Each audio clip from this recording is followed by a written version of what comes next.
Hello, Whoa. how are you? Look at the kiss. Ma.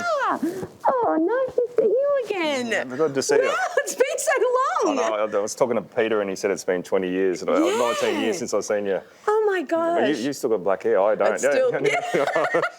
Was there any sense of hope, or did you have the ability to think, well, I'm in the arms of the Australian Air Force now and their doctors, I'm okay? Yeah, as soon as they turned up in Bali, it was like a massive weight had lifted off our shoulders and I knew that we were going to be looked after. Yeah. Do you remember meeting Nicole on the tarmac at Denpasar? So she was one of the first people in, and I was relieved when I initially saw her because she wasn't burned. And she was talking to me. And then I asked her some questions and realised that she was okay. And then I realised she had this arm with no pulse and was badly fractured. It was getting really bad. It was starting to go black. And it was pulseless and it was starting to swell. And I knew if we didn't operate on that arm, it was definitely going to get, we're definitely going to have to amputate it. And I was also worried about her dying of toxins and infection as well. And now she's on an aircraft ready to go home. So home is like tantalisingly close. You're on an Australian military aircraft, you've got me and all my team. You feel like you're safe. And then I had to say to her, look, you've got to take you off and got to operate on you, otherwise you're going to lose your arm or you might die. And you think, even to a hardened soldier, that would be a difficult conversation.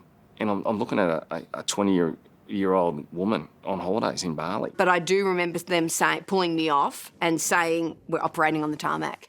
Yeah, well, we have to take you off. You can't fly with us now. And I remembered sort of thinking, oh, that's not good. And we had to pull you off the aircraft and put you in to do that field surgery on your arm. Yeah, so was this still in Bali? In Bali, at the hangar. Yes. And then I'm sitting there and I tell you this and I thought, what a terrible thing to tell a young woman. Like, you're only 22? 23, yeah. 23. Do you remember being operated on? Yep. Tell me about that. I remember the pain. I remember them saying they were taking an artery out of my thigh and putting it in my arm to help the blood flow. Did you think she'd make it?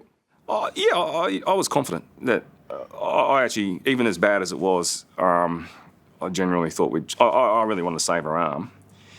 Because, so that's why we did what we did.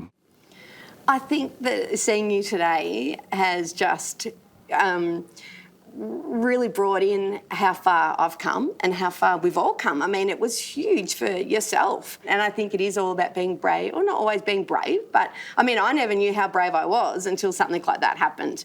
You could have asked me 20 years ago, how would you go, Nicole, if you were in a nightclub that got blown up? I'd go, well, I'd be terrible and I probably wouldn't survive.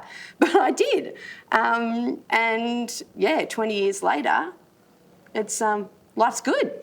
And the role that you played, obviously, in it all was keeping me grounded, keeping me calm, and putting this doll back together again. I was completely broken.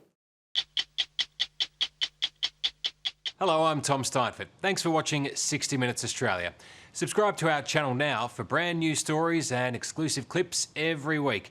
And don't miss out on our Extra Minutes segments and full episodes of 60 Minutes on 9now.com.au, as well as the 9Now app.